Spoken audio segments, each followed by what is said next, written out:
Ako si Eden Ravelo, isang registered nurse, ex-OFW galing ng Dubai, at nandito po tayo sa bagong bukas nating payment center located sa Luzon Avenue, Culiat, Tandansora, Quezon City. Ang negosyo ay isang uri ng hanap buhay na kung saan habang kumikita ka, ay nakakatulong ka pa sa community. Sa panahon ngayon, mahirap talaga kumita ng pera. At lalo na kung iisipin mo kung paano kikita. Kaya ngayon, naisip ko magnegosyo dahil ito naman ay para sa akin at para sa mga anak ko.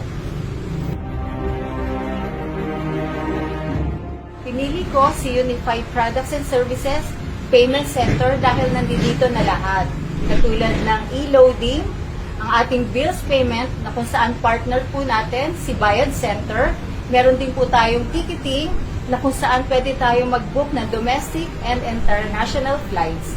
Meron din po tayong accident insurance at marami pa pong iba. Convenient at maganda, ibig sabihin all-in-one shop na siya.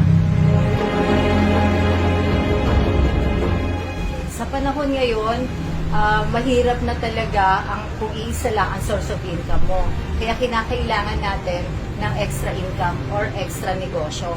Kahit meron kang stable job, no, kahit estudyante ka or may bahay, no, pwedeng-pwede na gumawa ka ng paraan para magkaroon ng extra income.